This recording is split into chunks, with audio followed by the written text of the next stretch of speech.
वर्तमान प्ररूपित पुस्तक आप्तवाणी श्रेणी 4 आवृत्ति 6 સંપાદકીય વિશ્વ નિમિત્ત નૈમિતિક નિરંતર પ્રવર્તનશીલ જ છે.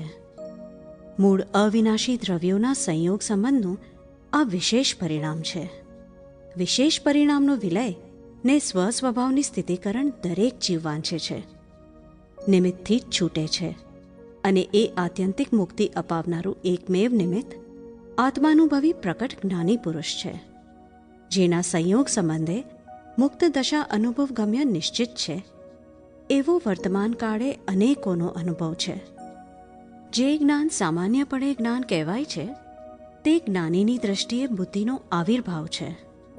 યથાર્થ જ્ઞાન, આત્મજ્ઞાન ચાલુ ચિલ્લાના જ્ઞાનથી લાખો માઇલ છેટે છે. આત્મવિજ્ઞાન સ્વરૂપે છે. જે આત્મવિજ્ઞાન જાણી ગયો તે જીવન મુક્ત થયો.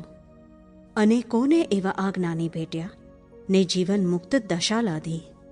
પ્રત્યેકને એ લાદે એ જ ઝંખના. આત્મા નિશબ્દ છે, અવાચ્ય છે, છતાં પ્રકટ પરમાત્માને સ્પર્શીને પ્રગટેલા સંજ્ઞા સૂચક શબ્દો હૃદય વિંધી અનંત આવરણો ભેદી આત્મા કેવળ સુધી પ્રકાશમાન કરે છે. એવી અનુપમ વાણીને આપ્તવાણીમાં અંકિત કરી જ્ઞાન પીપાસુઓ સુધી પહોંચતી કરવાનો અલ્પ પ્રયાસ થયો છે. આપ્તવાણી આમ તો પરોક્ષ રૂપે જ છે, છતાં વર્તમાન વિદ્યમાન જ્ઞાની પુરુષની આભા વાચકોને અવશ્ય હૃદયભેદી બનાવી સમ્યક દર્શનના દ્વારનો ઉઘાડ બની રહેશે.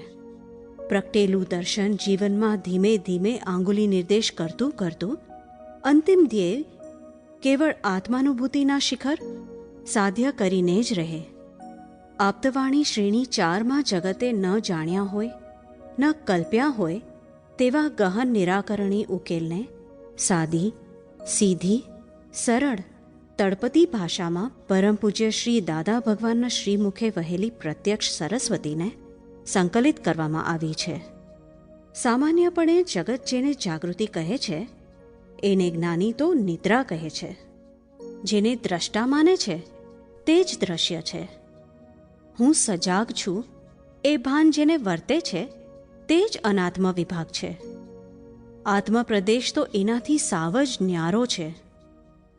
રિલેટિવ અને રિયલનું તાદાત્મ્યપણું એટલું બધું પ્રવર્તતું હોય છે કે 99 સુધી ઉભય સમાંતરે દરઅસલ રિયલના પ્રતિબિંબ એટલે કે ફોટો સ્વરૂપે ભાસ્યમાન રિલેટિવ સામીપ્ય ભાવમાં તાદાત્મ્યપણે પ્રવર્તે છે, જે છેલ્લી કડી થકી બંને ભિન્ન પડે છે.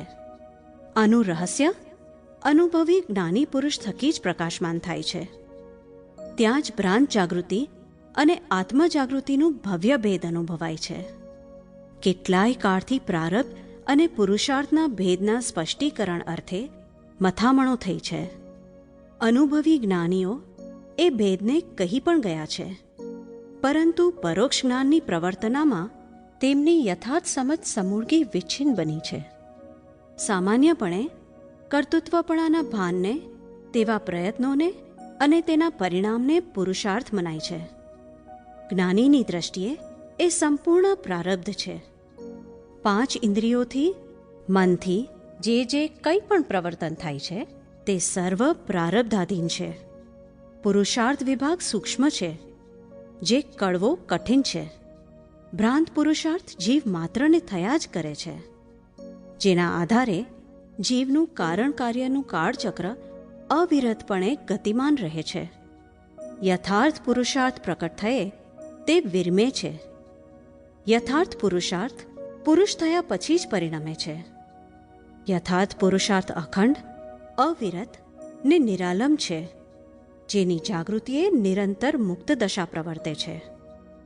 વિશ્વમાં વસ્તુઓની ખોટ નથી, પણ તેની પ્રાપ્તિ થતી નથી, કારણ કે પોતાના જ પાડેલા અંતરાયો એને આંતરે છે. આ અંતરાયોના રહસ્યો તેમજ તેનાથી જાગ્રત રહેવાની સર્વે ગુહ્ય ચાવીઓ પ્રકટ જ્ઞાની પુરુષે સરળ ને સહજપણે સ્પષ્ટ કરી છે. કર્મ શું છે? કર્મ શેનાથી બંધાય છે? શેનાથી છૂટાય છે? કર્મની માતા કોણ? પિતા કોણ? ઇત્યાદિ ઇત્યાદિ ઉઠતા ગુહ્ય પ્રશ્નોનું નિરાકરણ થવું અતિ કઠિન છે.